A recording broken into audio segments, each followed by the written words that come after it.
Welcome to Fight Back. We are going to let this pig have a swill time in her snazzy duds and then see if Snowy Bleach can get her to come clean.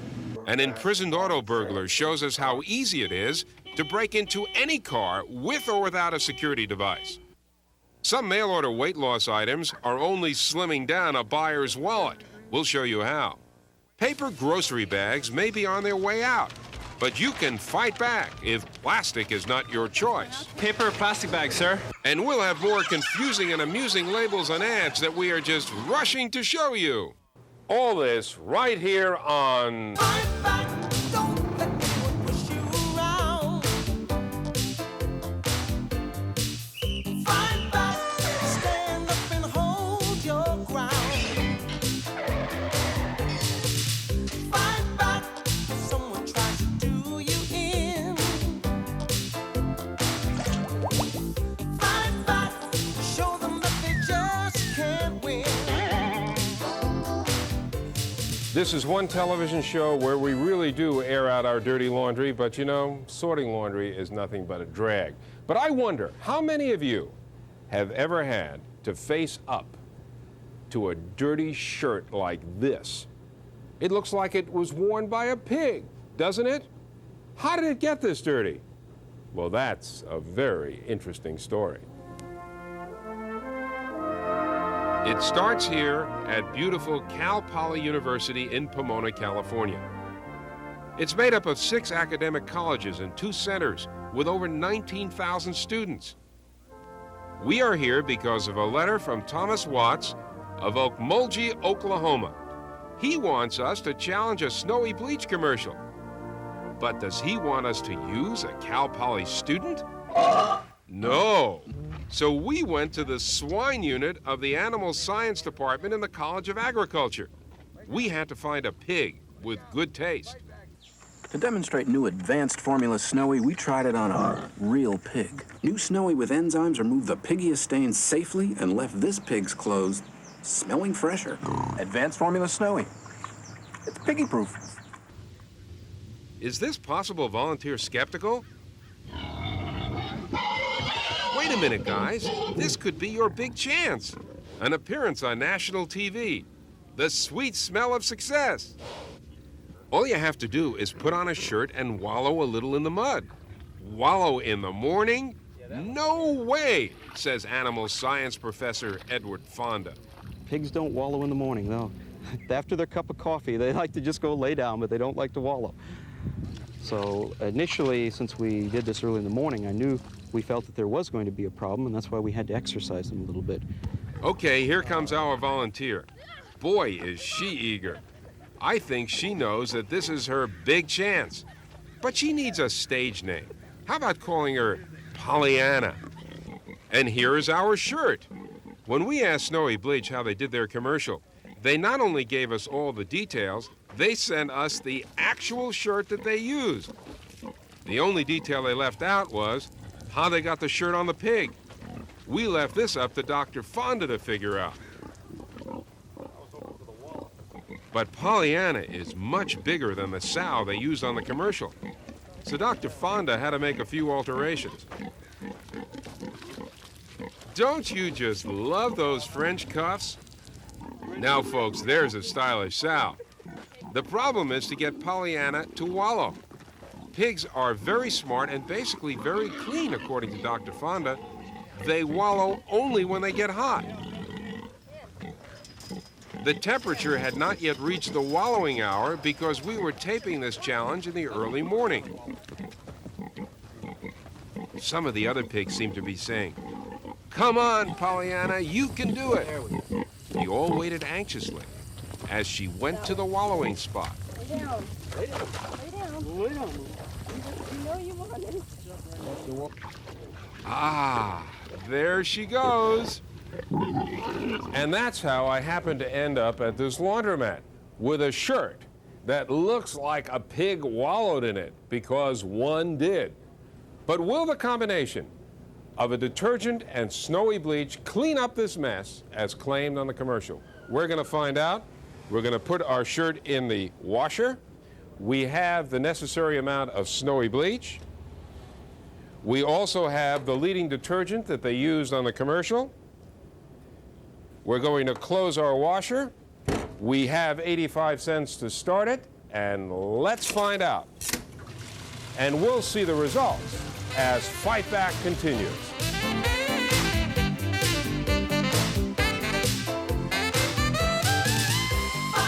I thought that while we're waiting for our shirt to wash, I'd just sit in the car. But you know, when I'm sitting in the car, a frustration came to mind.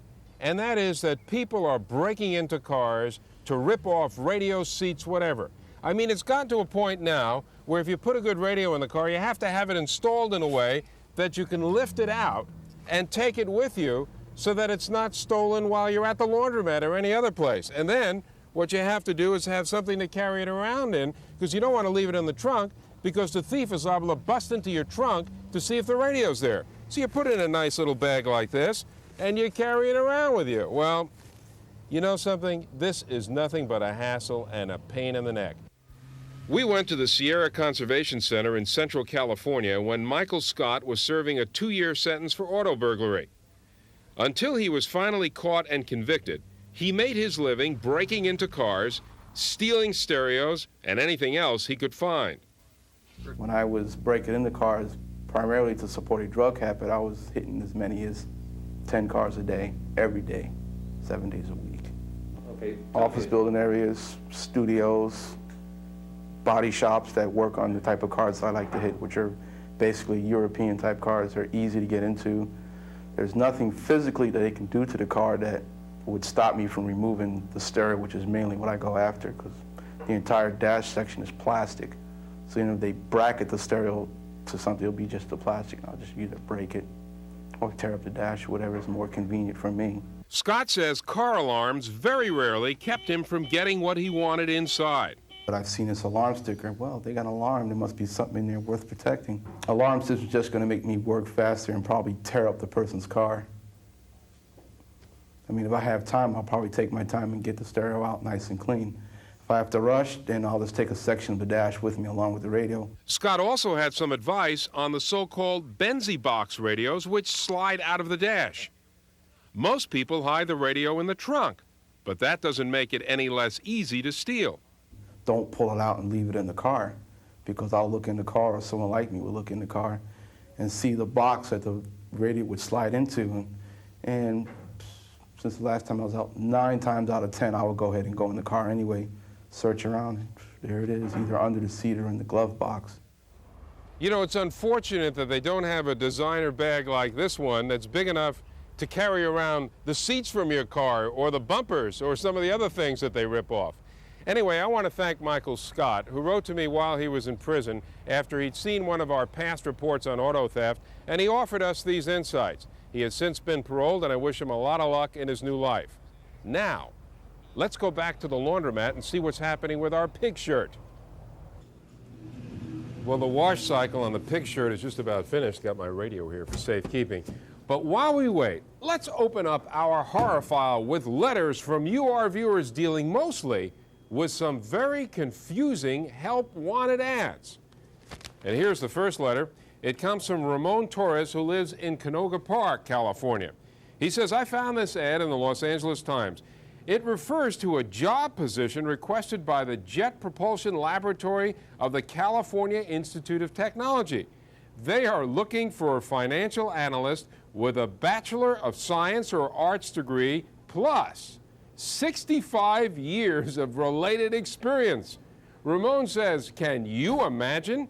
I know JPL, as well as other government agencies, are promoting hiring senior citizens, but I think this is going too far. And if you think that's going too far, listen to this one, Ramon. It comes from Michael Kessler, who lives in Sierra Vista, Arizona. He writes, here is an ad in the Employment Opportunities section of the Arizona Daily Star. In the area that I have circled, you see that the number of years of experience required for the digital hardware engineer position is 305 years. I thought most people retire at the age of 65. Now, if you find the requirements of those jobs too hard to fill, here's one that is easy. Claire Sherback spotted this want ad in her East Meadow Penny Saver in Long Island, New York. A clerical position with great potential, must be enthusiastic and eager to leave? Could they maybe have meant eager to learn, Mrs. Sherback writes? Not necessarily, Mrs. Sherback. Eager to leave certainly fits the profile of my Fight Back staff perfectly.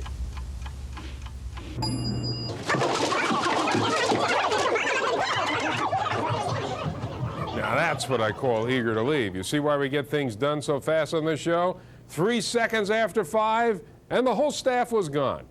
Now, as far as the 65 years experience at the Jet Propulsion Laboratory, we checked, and it should have only been 6 years experience. And the 305 years experience at Digital Hardware in the Arizona Daily Star ad, that should have read 3 to 5 years experience. And finally, here's a picture sent from Roger Dalio, who lives in Wilmington, Maine. How about this photo, writes Roger. I took it in Bartlett, New Hampshire, which is in the White Mountains. A perfect photo for your horror file, right? Pictures do speak louder than words, Roger. Thank you.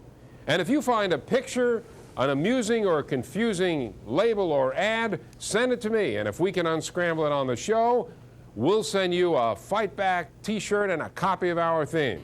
We'll be right back as Fight Back continues.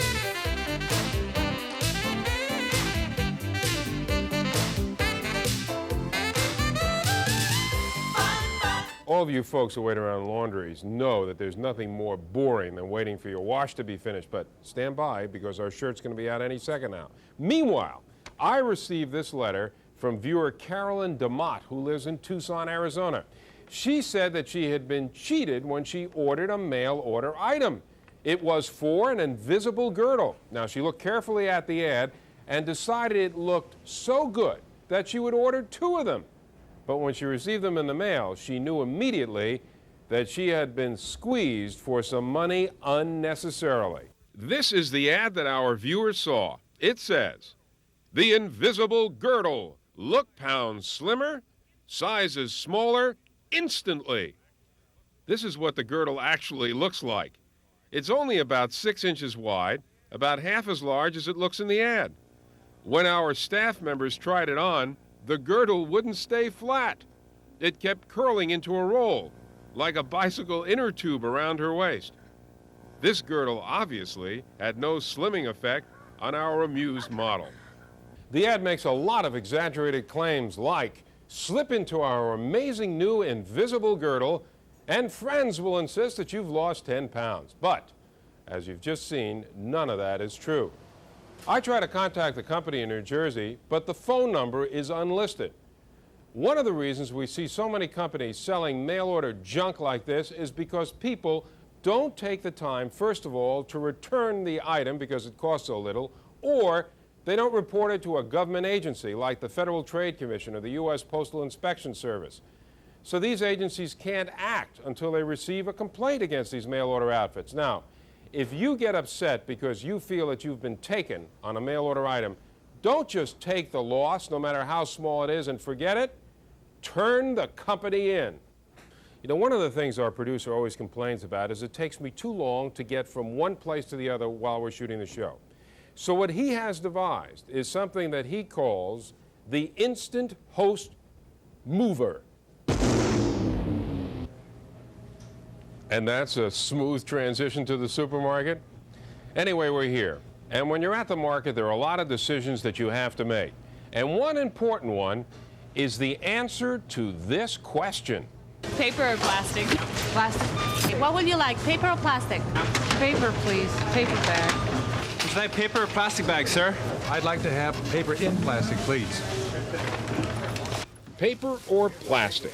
What goes into your decision on how you want your groceries bagged at the supermarket checkout stand? We found there were many different reasons why a person would make a particular choice. Well, I like it. It's easier to carry up the 2 flights of steps, and I use it for things to take with to work and also for garbage. Well, I believe the paper can be recycled, and I have a little problem that the petroleum products in our country aren't all coming from our country. I like to have the paper in the plastic, although I prefer paper because I have to go up 52 steps, and it gives it more strength, and I can carry up like 3 or 4 bags at one time. But why do supermarkets offer you a choice in the first place? The fact is, plastic bags are much cheaper to produce. And they take up a lot less storage space than paper bags. The supermarket industry is very competitive, and many people have a choice of where to shop. And most stores will offer customers paper or plastic purely as a competitive edge to keep the customer happy. Nationwide, the figures show that 60% of the consumer public favors plastic bags over paper bags at this time. But it's possible that the remaining 40% of us would not have had a choice. Choice, not chance, happened because of the crusade of a woman known affectionately as the Bag Lady of New Jersey. 4 years ago, when I was shopping with my mom in Brooklyn, New York, she came out of the store with 22 plastic bags filled with groceries. I put them in my car, got her home, had to repack the bags. They did not stand up, and things were crushed. And I said to her, "Why did you choose plastic bags?" And she says, "I had no choice. They only give us plastic bags. They didn't ask us." And I felt very fortunate that my grocery store gave me a choice. And when I went home, I wrote them a letter. I felt that strongly about it, the fact that I want to be able to have a choice. And when I wrote the letter, they sent me a nice letter back saying, "We didn't think anybody cared." Jeannie Baklar prefers paper. So she and the 10 million members of the General Federation of Women's Clubs carried on a nationwide letter-writing campaign. And now you have a choice. One of the main reasons that I stated in my original letter about why I liked the paper bag and why I never wanted to be forced into shopping and getting an alternate bag was because I myself am very environmentally conscious, and I know that paper is biodegradable and not harmful for our environment. In the beginning, it may take up more space, but eventually it decomposes and goes down to its natural state, where other materials just lay in our landfill and pile up. And by the next decade, year 2000, many states will be without landfills. I'm fighting back for our environment and our children. We're very concerned about our ecological needs in today's society. In fact, one of the new latest developments is photo-degradable bags. Many markets throughout the country, in fact, 10 different chains, Kroger back east, Piggly Wiggly, Vons in the West Coast, are using what are known as sun sacks and photo-degradable bags that disintegrate just based on being exposed to ultraviolet rays of the sun. If that is a success and customers show they're inclined to use those bags, we'll see these bags used on a regular basis throughout all supermarkets in the United States. The sun sack is a good alternative, but you know, it has to be in the direct sunlight for several months before it will biodegrade. You want to sit and watch it and see if it works? Well, there are biodegradable plastic bags available, but they are very expensive. So if you're one of those shoppers who prefers the convenience of the plastic bag and are worried about the ecology, you're going to have to fight back just like Jeannie Baklar. In the meantime, I think it's great that the supermarket industry is at least giving us a choice. And we'll be back as Fight Back continues.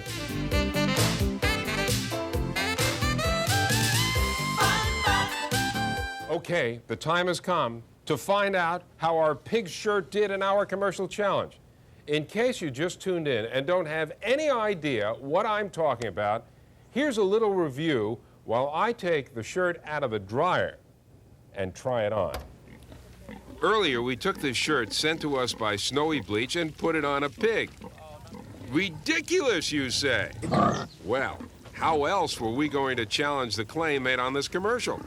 To demonstrate new advanced formula Snowy, we tried it on a real pig. New Snowy with enzymes removed the piggiest stains safely and left this pig's clothes smelling fresher. Advanced formula Snowy. It's piggy-proof. Animal science professor Edward Fonda agreed to help us by not only putting the shirt on the sow, but getting the pig to wallow in the mud. He did this with some reservations. Why? Because he didn't want to soil the reputation of Cal Poly's animal science department. But our star pig, Pollyanna, loved it. We were pleased to cooperate in this program. Cal Poly is always happy to assist in consumer affairs type programming, and hopefully it'll serve a good purpose. If you want my personal opinion, it's a lot of hogwash. Pollyanna finally gave up the dirty shirt and happily went back to join her fellow porkers. Here are the results. You're looking at the front of the shirt, and it actually looks pretty clean. But you know, when you look at the sleeves, they just are not anywhere as white as what they look like on the commercial. Sorry, Snowy Bleach, but I do want to thank you for sending the shirt. I just have to apologize to you for sending it back in this condition. But actually, you know, the shirt did pretty well if you consider how rough Pollyanna was on it. And I also want to thank Cal Poly and Professor Edward Fonda for helping us on this challenge. And to Pollyanna the Pig, a Fight Back t-shirt. Of course, she did a great job and deserves it whether she wants it or not. And as I always say, you have to stay aware and informed and fight back. And don't let anyone rip you off. If you have a commercial that you'd like us to challenge, or if you have an idea for a story we can use on the program, write to Fight Back, Burbank, California, 91523. If we use your letter on the show, we'll send you a Fight Back t-shirt and a copy of our theme.